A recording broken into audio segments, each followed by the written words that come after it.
Shalom saudara pendengar yang dikasihi Tuhan Yesus Kristus. Selamat siang dan salam sejahtera untuk kita semuanya. Selamat datang kembali di Renungan Rohani pada siang hari ini. Semoga saudara yang terkasih dalam keadaan sehat selalu, kiranya damai dan sukacita Roh Kudus melimpah di dalam hati dan pikiran saudara saat ini. Sebelum kita mulai renungan pada siang hari ini, marilah kita bersama-sama berdoa. Allah Bapa yang baik dan ajaib, Bapa yang bertahta di kerajaan sorga, Bapa yang kami kenal di dalam Tuhan Yesus Kristus. Terima kasih atas penyertaan yang Tuhan berikan kepada kami atas siang hari yang indah ini. Terima kasih telah memberi kami kesempatan untuk selalu dapat bersyukur atas segala pekerjaan yang kami kerjakan. Maka dari itu, kami mohon kiranya Bapa berkenan menyertai kami selalu di sepanjang hari ini. Terima kasih atas berkat-Mu hingga saat ini kami masih bisa merasakan kebaikan-Mu dan buatlah agar kami selalu mengucap syukur kepada-Mu. Tuhan Yesus Kristus, terima kasih pada saat ini kami masih bisa bekerja. Tuhan, saat ini kami akan memulai pekerjaan kami. Berkatilah pekerjaan ini dan sertailah sepanjang kami selama bekerja pada hari ini, agar menjadi berkat bagi kami, bagi keluarga kami dan juga tempat kami bekerja. Berkati seluruhnya di siang hari ini, agar berjalan dengan baik dan menjadi berkat untuk kami jalani bersama dengan anak Tuhan yang lainnya. Dalam nama Tuhan Yesus, kami berdoa. Amin. Sahabat pendengar renungan saudara rohani, bacaan renungan dan ayat emas Alkitab renungan kita siang hari ini akan kita mulai dari pembacaan nats sebagai berikut. Lalu rakyatnya bersorak membalasnya, ini suara dewa dan bukan suara manusia, seketika itu juga ia ditampar malaikat Tuhan. Tertulis di dalam kitab Kisah Para Rasul 12 ayat 22 dan 23. Topik renungan kita hari ini adalah, tidak hormat. Bacaan kita pada siang ini terambil dari kitab Kisah Para Rasul 12 ayat 20 sampai dengan ayat 24. Herodes sangat marah terhadap orang Tirus dan Sidon, atas persetujuan bersama mereka pergi menghadap dia. Mereka berhasil membujuk Blastus, pegawai istana raja, ke pihak mereka, lalu mereka memohonkan perdamaian, karena negeri mereka beroleh bahan makanan dari wilayah raja. Dan pada suatu hari yang ditentukan, Herodes mengenakan pakaian kerajaan, lalu duduk di atas tahta dan berpidato kepada mereka. Dan rakyatnya bersorak membalasnya, ini suara Allah dan bukan suara manusia, dan seketika itu juga ia ditampar malaikat Tuhan karena ia tidak memberi hormat kepada Allah. Ia mati dimakan cacing-cacing. Maka firman Tuhan makin tersebar dan makin banyak didengar orang.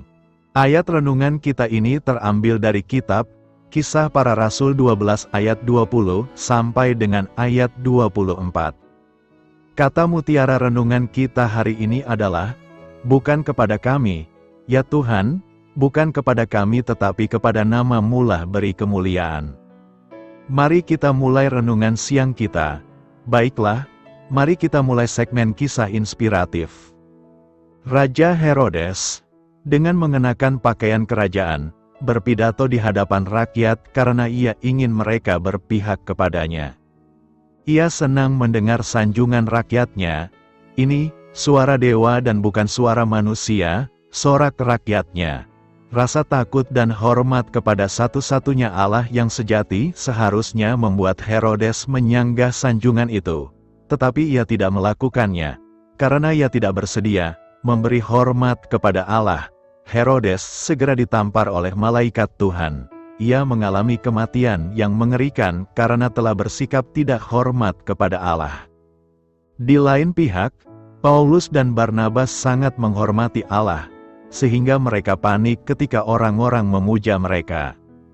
Ketika orang banyak melihat Rasul Paulus secara ajaib menyembuhkan orang yang sudah menderita lumpuh sejak lahir, mereka pun berseru, "Dewa-dewa telah turun ke tengah-tengah kita dalam rupa manusia, Lalu, mereka mempersiapkan diri untuk mempersembahkan korban kepada Paulus dan Barnabas. Ketika mendengar hal itu, keduanya lalu mengoyakkan pakaian mereka, lalu menerobos ke tengah-tengah orang banyak itu sambil berseru, "Hai kamu sekalian, mengapa kamu berbuat demikian?" Dari kedua kisah Alkitab yang kontras ini, kita menemukan panggilan yang sungguh-sungguh untuk menghormati Allah di dunia yang tidak menghormatinya. Hanya Dia yang patut kita muliakan, kita puji, dan kita hormati. Dialah satu-satunya yang patut kita sembah. Berilah kepada Tuhan kemuliaan namanya.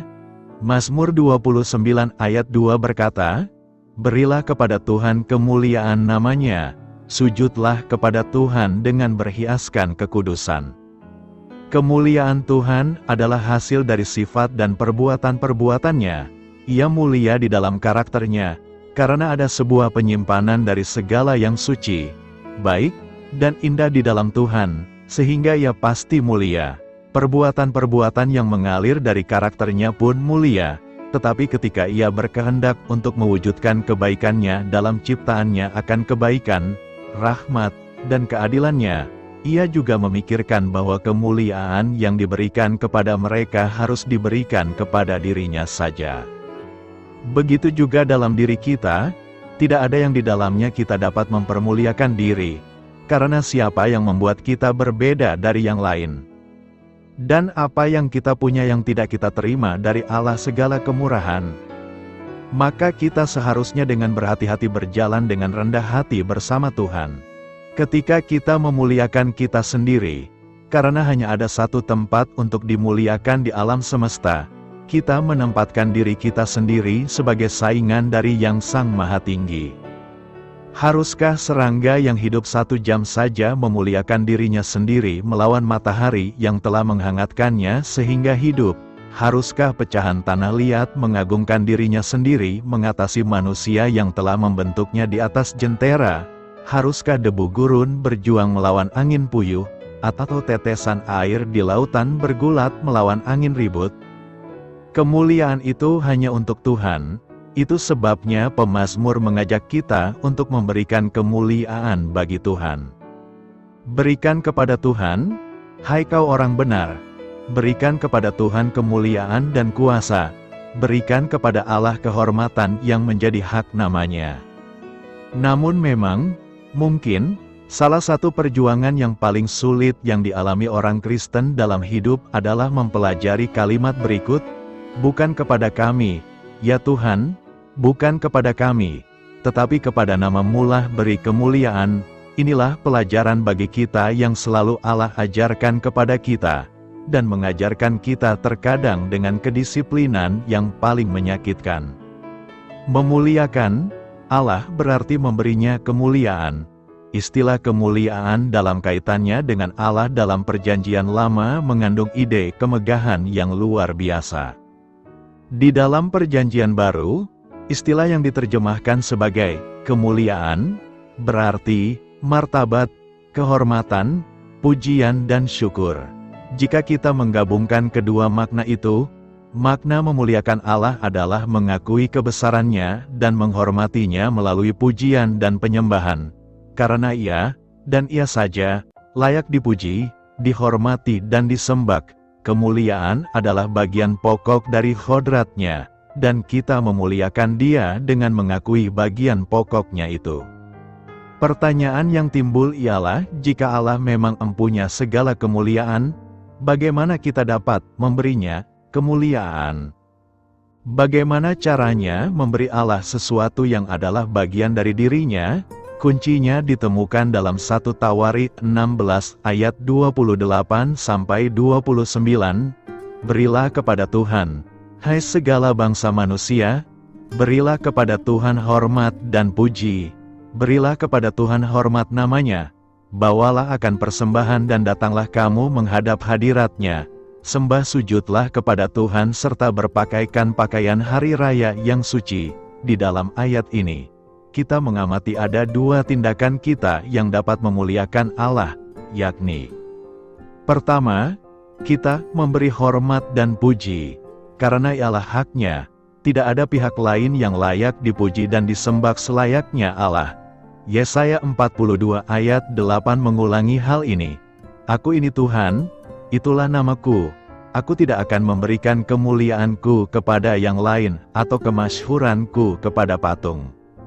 Kedua, kita bawalah persembahan dan menghadap kepada Allah sebagai bagian dari penyembahan yang memuliakannya. Persembahan apakah yang perlu kita bawa, yang memuliakan Dia? Persembahan yang kita berikan kepada Allah dalam megahnya kekudusannya adalah persetujuan, ketaatan, ketundukan, dan pengulangan atributnya.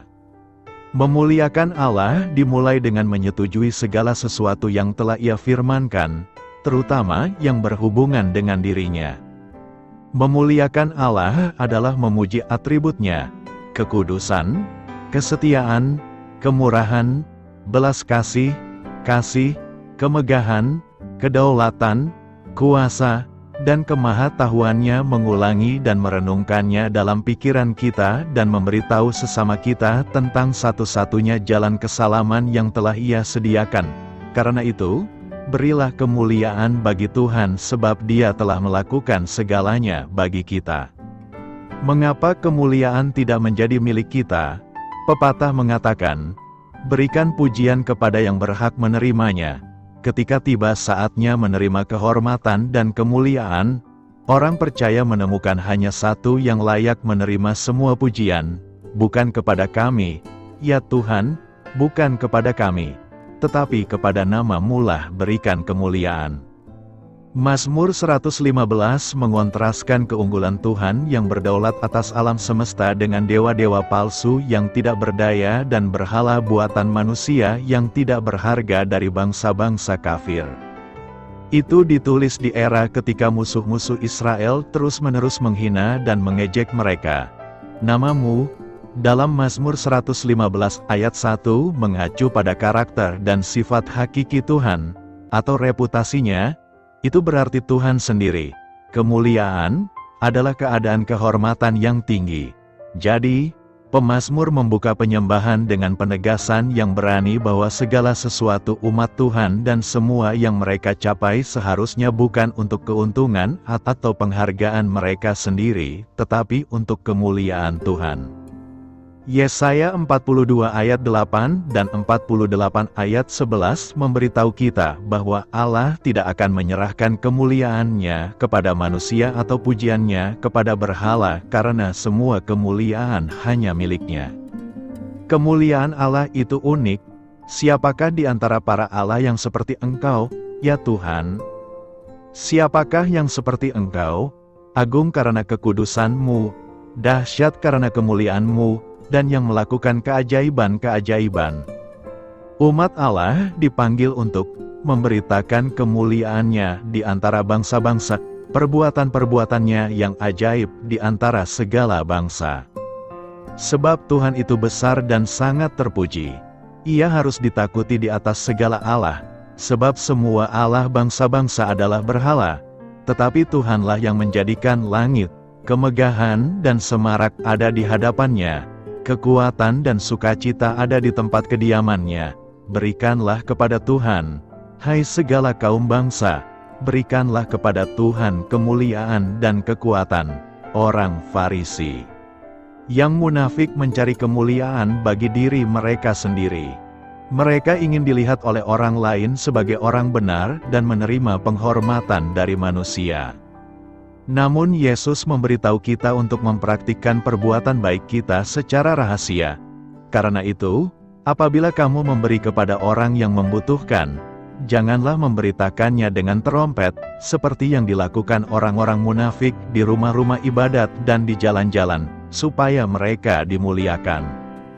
Aku berkata kepadamu, sesungguhnya mereka telah menerima upahnya dengan penuh. Tetapi apabila kamu memberi kepada orang yang membutuhkan, janganlah tangan kirimu mengetahui apa yang diperbuat tangan kananmu, supaya pemberianmu itu dilakukan secara tersembunyi. Maka Bapamu, yang melihat segala sesuatu yang dilakukan secara tersembunyi, akan membalasnya kepadamu. Rasul Paulus mengajarkan bahwa pelayanan Kristen kita harus dimotivasi oleh keinginan untuk menyenangkan Tuhan dan bukan oleh pujian manusia. Daripada mencari nama atau reputasi bagi diri kita sendiri, apapun yang kita lakukan seharusnya meninggikan Tuhan dan dilakukan untuk kemuliaan-Nya. Mazmur 115 ayat 1 selanjutnya menjelaskan alasan bahwa kemuliaan Allah seharusnya bukan untuk kita, tetapi hanya untuk Tuhan saja, karena kasih dan kesetiaan-Nya yang teguh. Dalam Mazmur yang lain, Daud menyatakan, "Kasih setiamu, ya Tuhan, sampai ke langit, kesetiaan-Mu sampai ke awan-awan." Kesetiaan Allah tidak terbatas, dan Dia selalu mengasihi kita. Oleh karena itu, kita harus menghormati Dia saja dan bukan diri kita sendiri atau orang atau benda lain. Kemuliaan seharusnya bukan untuk kita tetapi diberikan kepada Allah saja, karena kami sendiri seperti bejana tanah liat yang rapuh, yang berisi harta yang besar ini. Dengan demikian jelaslah bahwa kekuatan kami yang besar itu berasal dari Allah, bukan dari diri kami sendiri. Manusia lemah dan rentan terhadap kegagalan, berhala tidak ada nilainya. Pemazmur menyatakan, "Tidak ada dewa seperti Engkau. Ya Tuhan, tidak ada yang dapat melakukan apa yang Kau lakukan. Semua bangsa yang telah Kau jadikan akan datang dan sujud di hadapan-Mu. Ya Tuhan, mereka akan memuji nama-Mu yang kudus. Sebab Engkau besar dan melakukan hal-hal yang ajaib. Engkau sendiri adalah Allah." Semua pujian, kehormatan, pujian, dan kemuliaan seharusnya tidak bagi kita tetapi bagi Tuhan kita yang agung, karena hanya Dia yang layak mendapatkannya. Tuhan kita adalah pencipta dunia yang tertinggi dan maha kuasa. Tidak ada yang sebanding dengan yang maha kuasa yang namanya penuh dengan kuasa.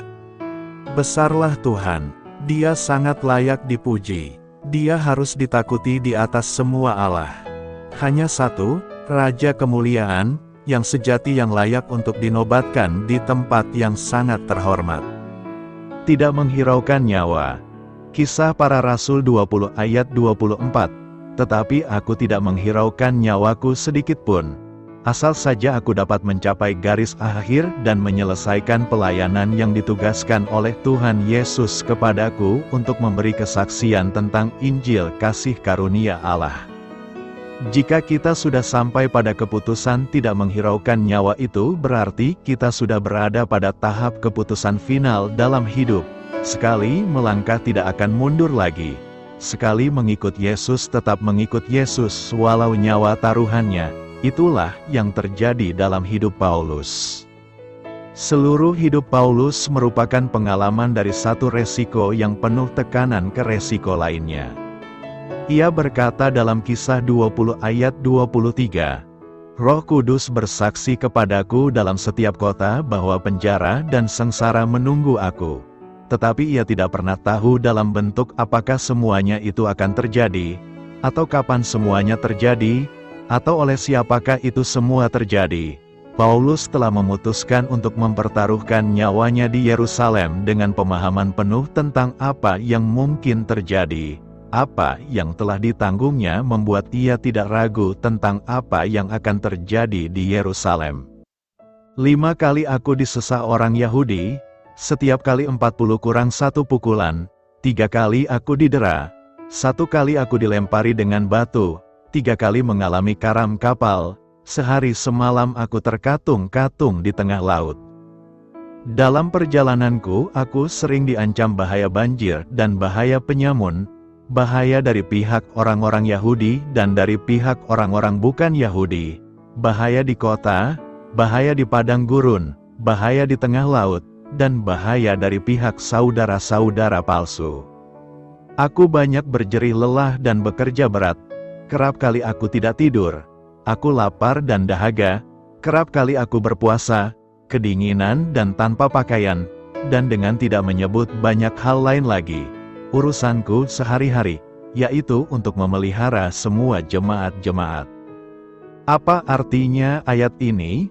Artinya adalah Paulus tidak pernah tahu dari mana asalnya pukulan berikutnya. Setiap hari ia mempertaruhkan nyawanya untuk kepentingan Allah.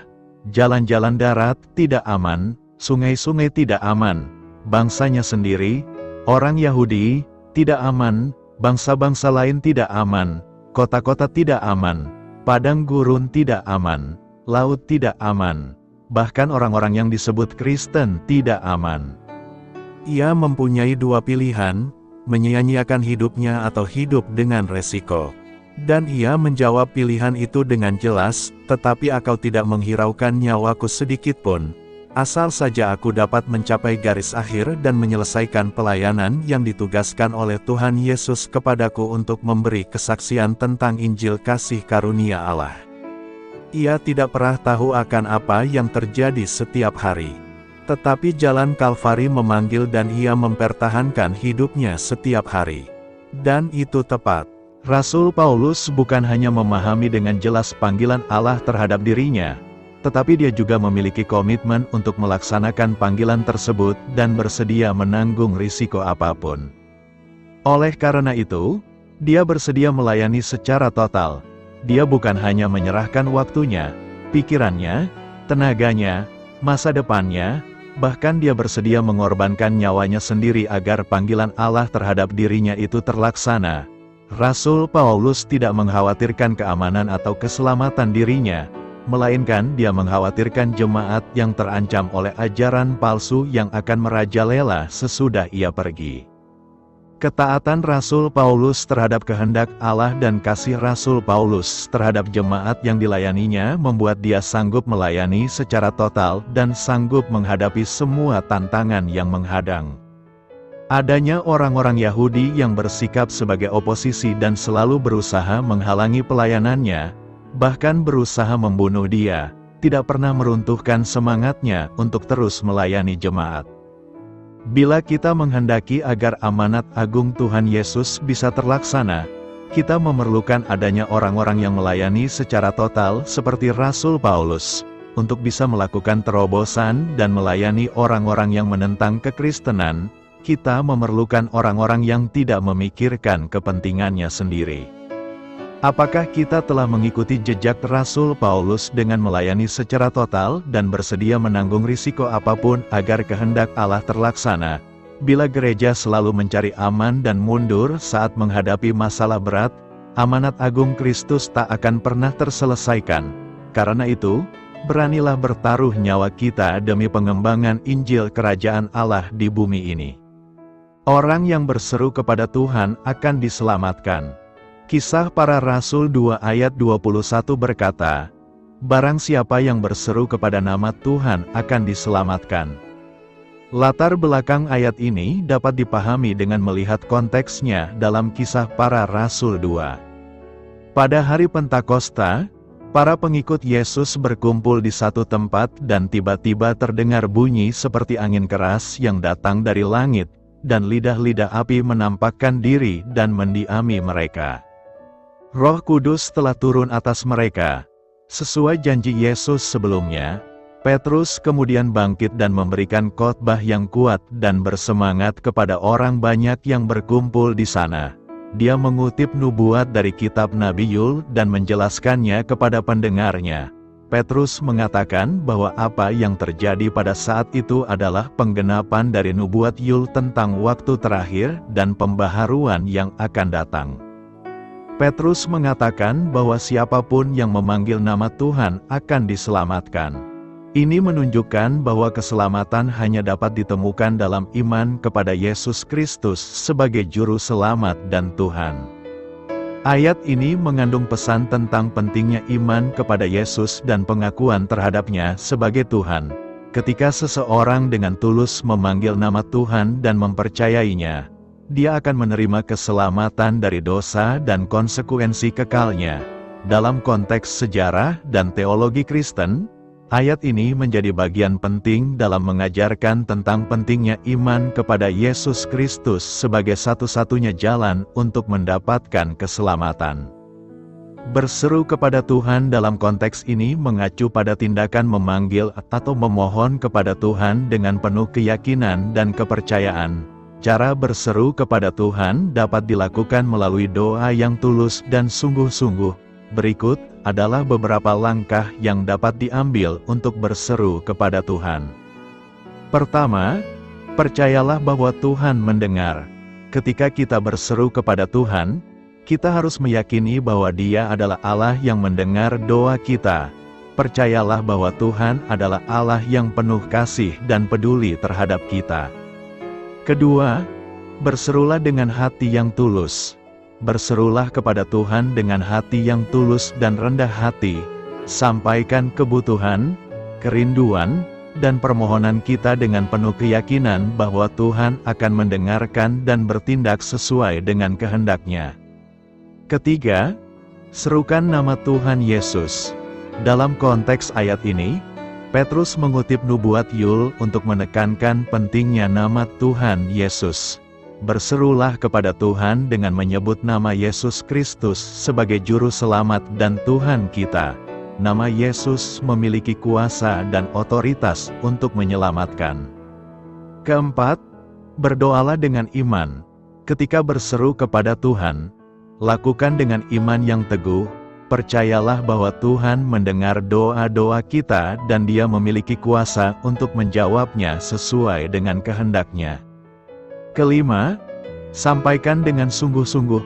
Berserulah kepada Tuhan dengan kesungguhan dan kepasrahan. Sampaikan dengan sepenuh hati dan fokus pada Tuhan, menyerahkan kebutuhan dan harapan kita kepadanya. Setelah kita berseru kepada Tuhan, berserahlah kepadanya sepenuhnya. Percayalah bahwa Tuhan tahu apa yang terbaik bagi kita dan percayakan hidup kita kepadanya. Apa yang perlu direnungkan dari nas hari ini? Ada beberapa hal yang perlu direnungkan. Pertama, keselamatan melalui iman. Ayat ini menegaskan bahwa keselamatan hanya dapat ditemukan melalui iman kepada Tuhan. Penting bagi kita untuk memahami bahwa kita tidak dapat menyelamatkan diri kita sendiri melalui usaha atau prestasi pribadi. Hanya melalui iman kepada Tuhan Yesus Kristus sebagai Juru Selamat dan pengorbanannya yang kita dapatkan keselamatan. Kedua, keselamatan terbuka untuk semua. Ayat ini menekankan bahwa penawaran keselamatan Tuhan terbuka bagi semua orang. Tidak ada batasan suku, ras, budaya, atau latar belakang sosial. Setiap orang yang berseru kepada Tuhan dengan iman akan diselamatkan. Hal ini menunjukkan bahwa kasih dan rahmat Tuhan meluas kepada semua orang dan bahwa Dia menginginkan semua orang untuk mendapatkan keselamatannya. Ketiga, kekuatan nama Yesus. Ayat ini menyoroti kekuatan dan otoritas yang terkandung dalam nama Yesus. Ketika kita berseru kepadanya dengan iman, kita mengakuinya sebagai Tuhan dan Juru Selamat kita. Nama Yesus memiliki kuasa untuk menyelamatkan, memulihkan, dan mengubah hidup kita. Oleh karena itu, perlu bagi kita untuk menghormati dan mengandalkan nama Yesus dalam hidup kita. Keempat, pentingnya respons pribadi. Ayat ini menempatkan tanggung jawab pada setiap individu untuk merespons ajakan untuk berseru kepada Tuhan.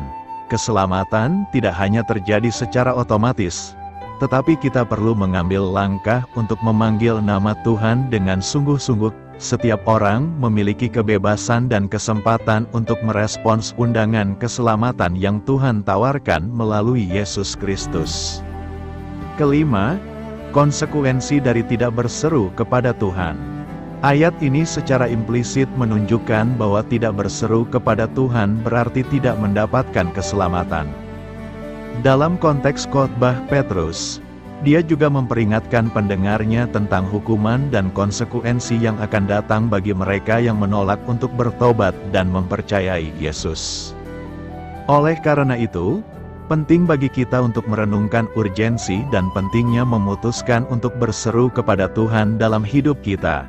Karena itu, nas hari ini mengajak kita untuk merenungkan dan mengambil tanggung jawab pribadi dalam merespons ajakan Tuhan untuk mencarinya dengan sungguh-sungguh, mempercayainya sebagai Juru Selamat kita, dan hidup dalam iman kepadanya. Berkumpul dan berdoa. Kisah Para Rasul 12 ayat 12 berkata, "Dan setelah berpikir sebentar, pergilah ia ke rumah Maria, ibu Yohanes yang disebut juga Markus. Di situ banyak orang berkumpul dan berdoa." Kebiasaan berkumpul dan berdoa merupakan kebiasaan yang menarik dipelajari dari kehidupan jemaat mula-mula. Dengan berkumpul dan berdoa, para murid bisa saling menguatkan dan menopang satu sama lain. Hal ini terlihat dari kisah kehidupan Petrus. Sejak Petrus ditangkap, jemaat Tuhan bertekun mendoakannya. Hingga malam sebelum Petrus akan diadili, malaikat Tuhan datang membebaskannya. Bahkan ketika Petrus kembali, mereka sedang berdoa juga. Seringkali kita meremehkan doa yang kita naikkan. Ada yang berpikir, didengar syukur, ditolak ya sudahlah. Ada juga yang sekedar ikut-ikutan saja, berdoa tanpa iman. Padahal kuasa doa yang kita naikkan itu sangat luar biasa.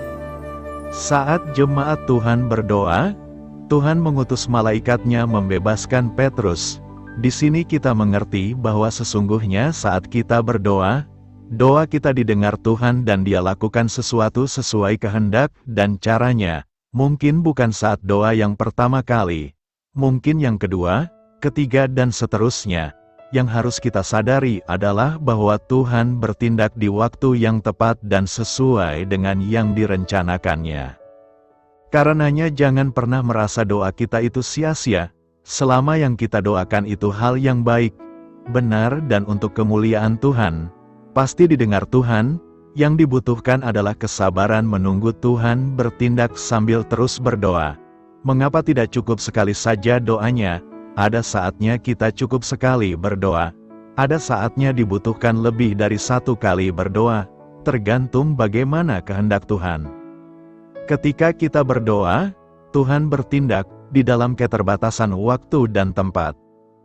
Doa kita tidak bisa dibatasi oleh waktu dan tempat, dan tangan Tuhan tidak dapat dihalangi oleh apapun. Berdoalah dengan iman yang teguh dan terus berharap hanya pada Tuhan. Maka sesuai waktu Tuhan, apa yang kita doakan akan menjadi kenyataan. Berkumpul dan berdoa adalah suatu kebiasaan baik yang perlu kita terus lakukan di dalam kehidupan kita sehari-hari.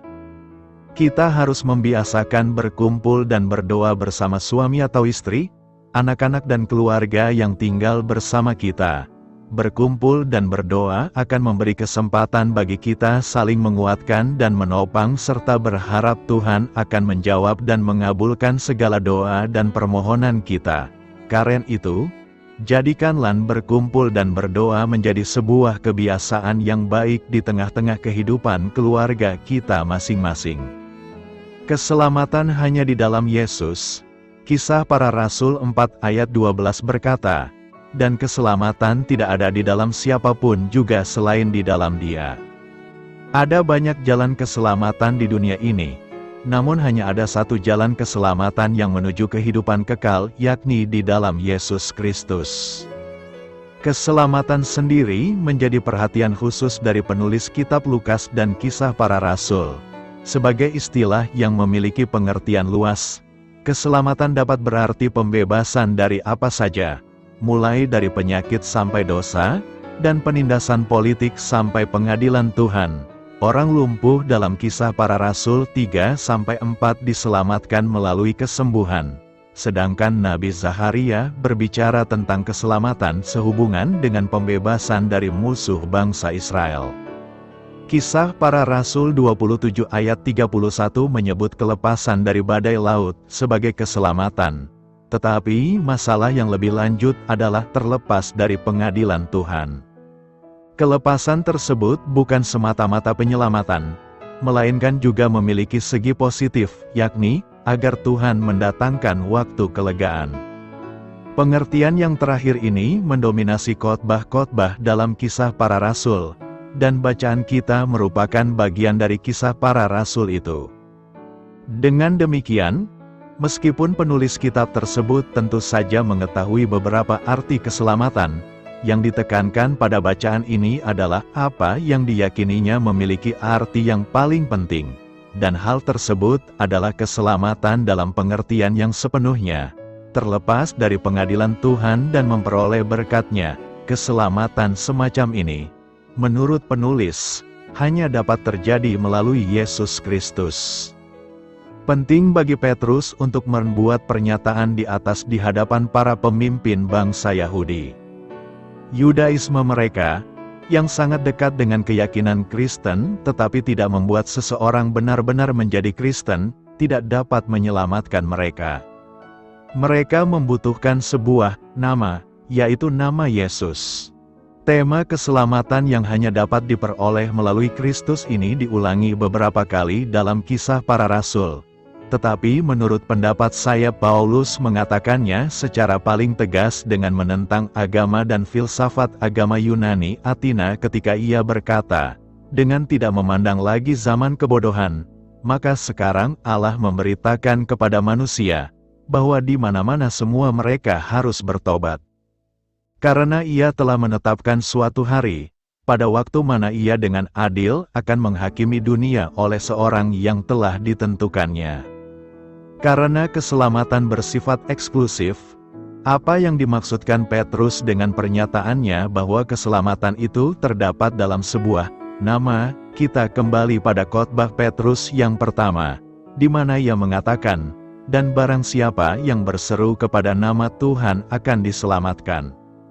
Keselamatan kita datang sebagai karunia dari kasih karunia Allah, tetapi hanya dapat diterima oleh tanggapan manusia melalui iman kepada Tuhan Yesus Kristus. Untuk mengerti proses keselamatan, kita harus mengerti kedua kata ini, iman yang menyelamatkan dan kasih karunia. Iman kepada Yesus Kristus adalah satu-satunya syarat yang diminta Allah untuk keselamatan. Iman bukan saja suatu pengakuan tentang Kristus, tetapi juga suatu tindakan yang terbit dari hati orang percaya yang ingin mengikut Kristus sebagai Tuhan dan Juru Selamat. Dalam Perjanjian Lama, Allah menyatakan dirinya sebagai Allah kasih karunia dan kemurahan yang menunjuk kasih kepada umat-Nya, bukan karena mereka layak, tetapi karena keinginannya sendiri untuk tinggal setia kepada perjanjian-perjanjian yang dibuat dengan Abraham, Ishak dan Yakub. Para rasul dan penulis Perjanjian Baru melanjutkan tema ini. Kasih karunia adalah kehadiran dan kasih Allah melalui Kristus Yesus, yang diberikan kepada orang percaya oleh Roh Kudus, sambil memberikan kemurahan, pengampunan, dan keinginan serta kuasa untuk melakukan kehendak Allah.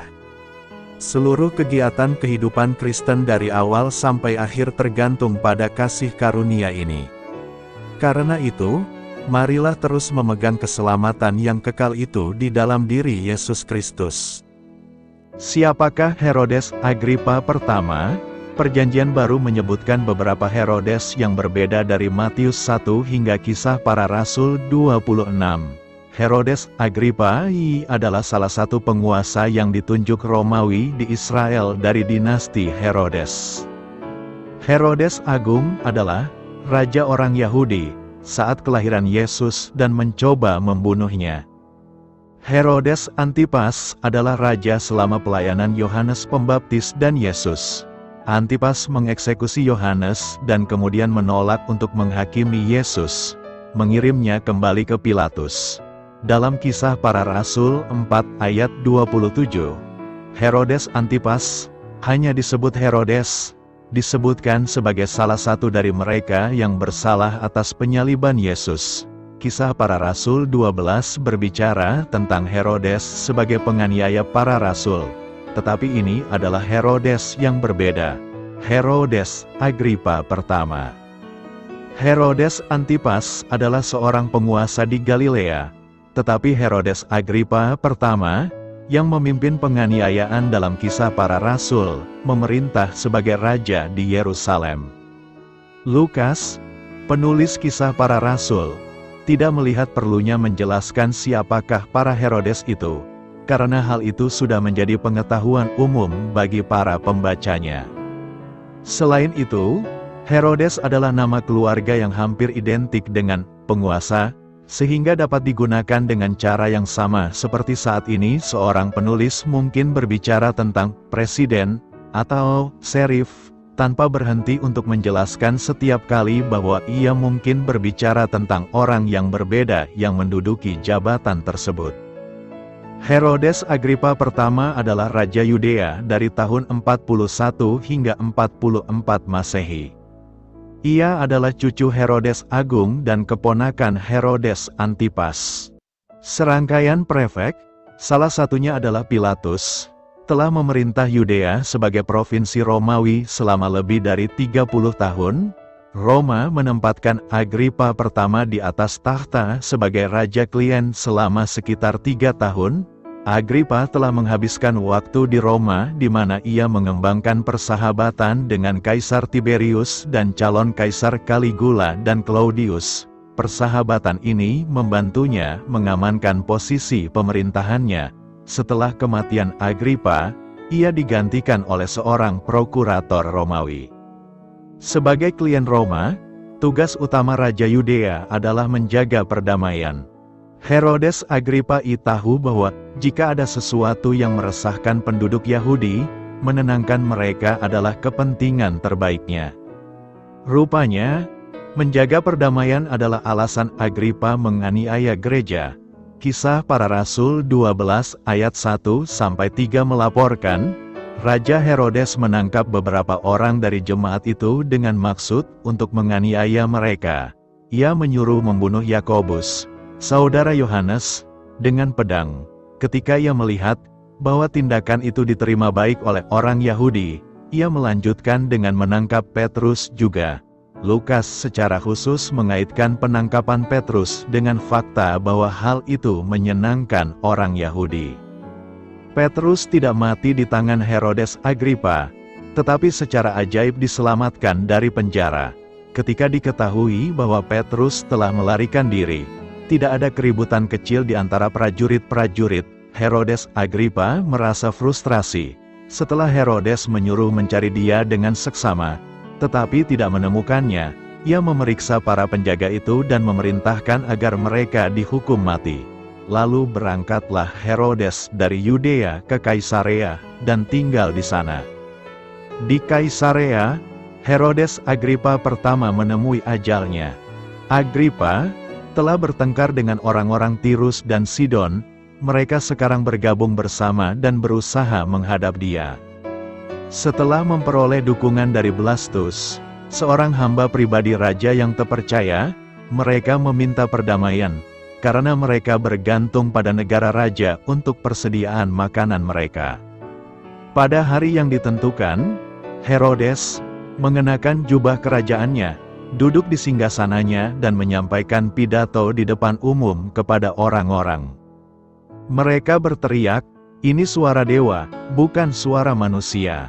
Seketika itu juga, karena Herodes tidak memuji Allah, malaikat Tuhan memukulnya, dan ia dimakan cacing-cacing lalu mati.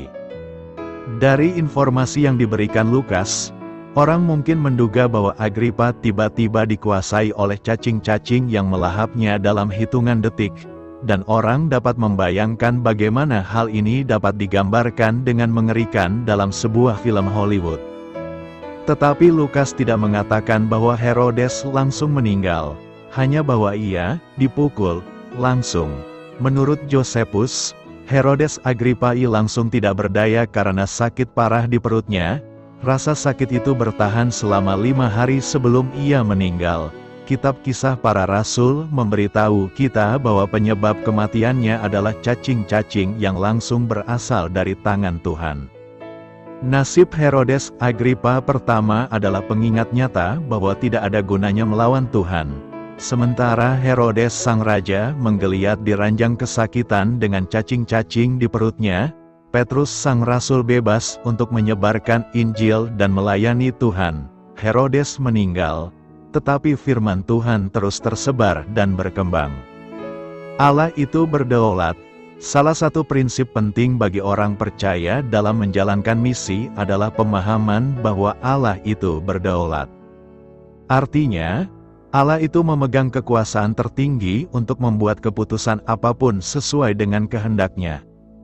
Kita tidak bisa memprotes apapun yang diputuskan Allah. Akan tetapi, kita perlu meyakini bahwa Allah itu selalu baik. Dalam bacaan Alkitab hari ini, Allah membiarkan Rasul Yakobus mati terbunuh, tetapi melepaskan Rasul Petrus dari penjara. Bila kita mengakui kedaulatan Allah, kita tidak akan memprotes keputusan Allah yang membiarkan Rasul Yakobus mati terbunuh dalam kehidupan kita, termasuk dalam menjalankan amanat agung Kristus untuk memberitakan Injil dan menjadikan murid. Penting bagi kita untuk selalu sadar bahwa Allah itu bebas membuat keputusan menurut apa yang Ia anggap baik. Kita tidak bisa mengendalikan Allah. Kedaulatan Allah tidak berarti bahwa doa itu tidak berguna. Seluruh Alkitab dengan terang benderang menganjurkan kita untuk berdoa, bahkan untuk berdoa dengan tidak jemu-jemu. Dalam kasus Rasul Petrus yang dipenjara, jemaat dengan tekun mendoakannya kepada Allah. Dengan meletakkan kisah pertolongan malaikat Tuhan sesudah jemaat tekun mendoakan, penulis menyampaikan pesan bahwa pertolongan Tuhan melalui malaikat yang datang menolong itu merupakan respons Allah terhadap doa jemaat. Jadi, jelas bahwa hal Rasul Yakobus dibiarkan Allah mati terbunuh bukanlah alasan pembenar bagi jemaat pada masa itu untuk tidak berdoa bagi Rasul Petrus yang sedang berada dalam penjara. Dalam hidup kita, kadang-kadang kita menjadi pesimis saat mendengar berbagai kabar tentang banyak orang baik yang meninggal karena COVID-19. Adalah salah bila kabar buruk semacam itu membuat kita berkesimpulan bahwa doa itu tidak berguna. Justru sebaliknya, kabar buruk seharusnya membuat kita bertambah tekun berdoa.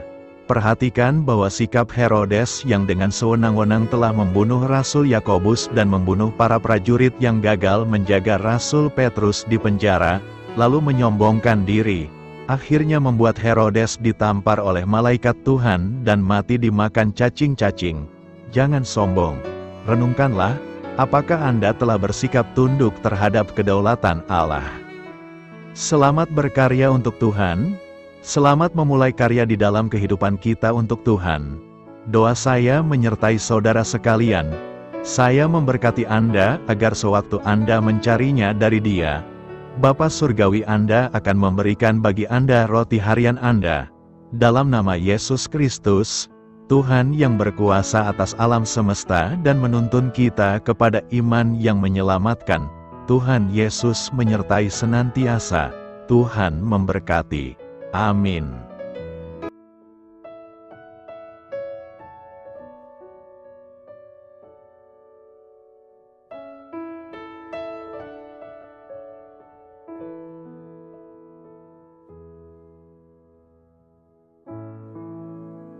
Demikianlah renungan firman Tuhan pada siang hari ini. Semoga menjadi kekuatan di dalam hidup kita dan menjadikan kita pribadi yang lebih sukses. Sebelum kita memulai aktivitas hari ini, marilah kita berdoa.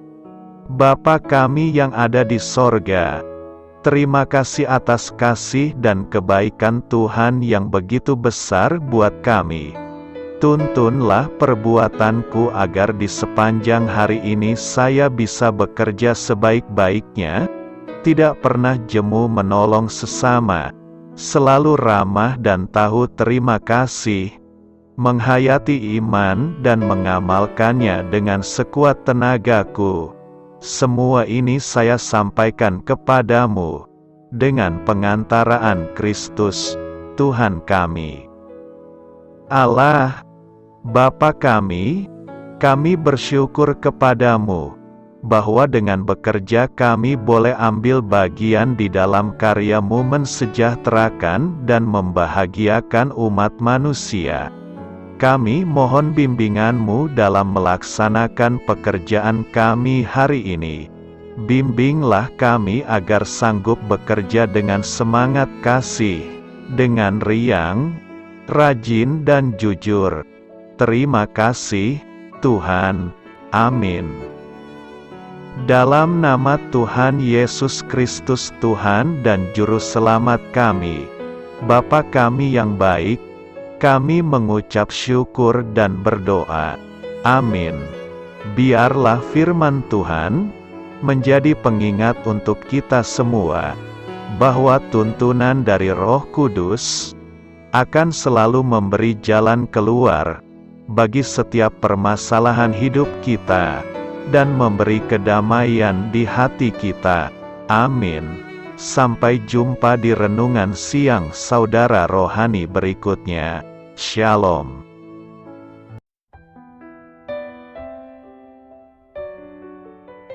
Halo untuk semua pendengar saudara rohani yang terkasih di dalam nama Tuhan Yesus Kristus dimanapun berada.